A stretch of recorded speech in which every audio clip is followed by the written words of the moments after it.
This is Unit 1, Lesson 2, A Brief History of Sports Psychology.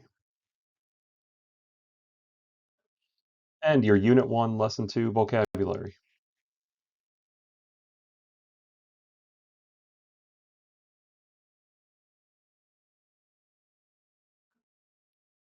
After this presentation, we should be able to identify the 6 periods of sports psychology, identify the key figures in the history of sports psychology, and identify the key contributions of key figures in the history of sports psychology.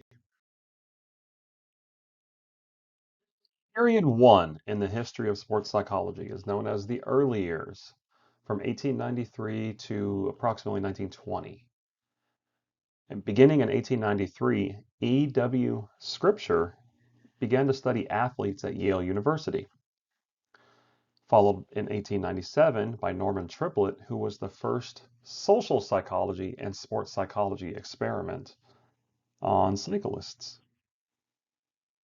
Also in 1897, the Second Olympic Congress began to both study and debate the psychological effect of sport on youths, and which led to 6 years after his initial studies at Yale, E.W. Scripture in 1899 described the personality traits in youth that are fostered by sports.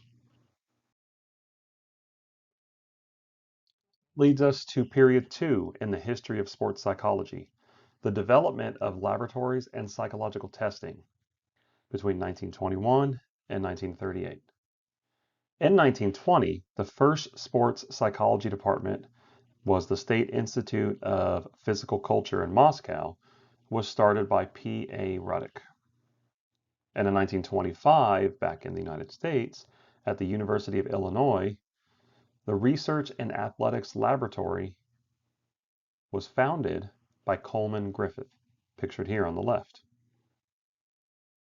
After the founding of the Research and Athletics Laboratory at the University of Illinois, in 1926, Griffith writes The Psychology of Coaching, and a few years later, in 1928, he wrote The Psychology of Athletics, which became foundational books in the study of sports psychology.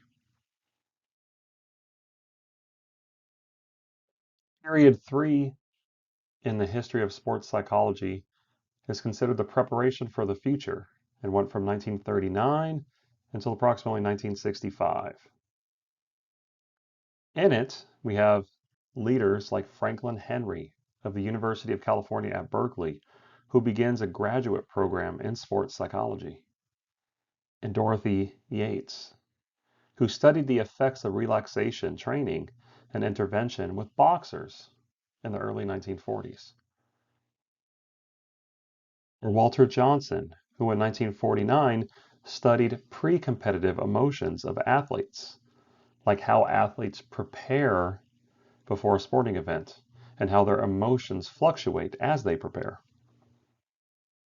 And in 1965, the end or the tail end of period 3, the first worldwide Congress of Sports Psychology was held in Rome, Italy.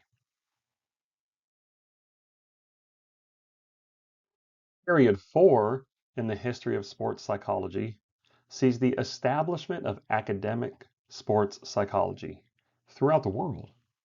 And this was around 1966 to 1990 or 1977. In 1966, Bruce Ogilvy and Thomas Tutko, they wrote Problem Athletes and How to Handle Them. And this led to them being allowed to consult with various athletes and teams throughout the world. 1967, the North American Society for the Psychology of Sport and Physical Activity, or NASPSA, conference was held. 7 years later, in 1974, the North American Society for the Psychology of Sport and Physical Activity publishes their findings and information for the first time, revolutionizing the field of sports psychology. Period 5 in the history of sports psychology covers a multidisciplinary science and practice in sport and exercise psychology from 1978 to the year 2000. Beginning in 1979, the Journal of Sports Psychology was established, and it's in existence today, it's called Sport and Exercise Psychology. In 1985, the United States Olympic Committee hired their first full-time sports psychologist. In 1986, the Association for Applied Sports Psychology was established. And 5 years later, in 1991, the Association for Applied Sports Psychology established the Certified Consultant designation, meaning individuals were now able to be certified by the association of being a certified consultant in the field of sports psychology.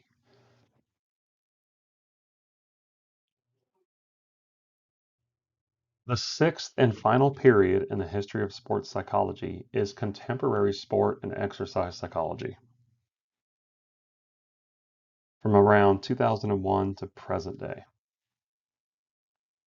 In 2003, the American Psychology Association, Special Division number 47, began to focus on sports psychology as a specialized proficiency area. This opened up sports psychology worldwide for colleges and universities to begin offering advanced degrees, certificated training, and advanced placement for sports and exercise psychologists. In 2013, only 10 years ago, the International Society of Sports Psychology Conference in China had participants from over 70 countries attending, showing that even today, this field is continuing to grow and become a major influencer in the sport and exercise world.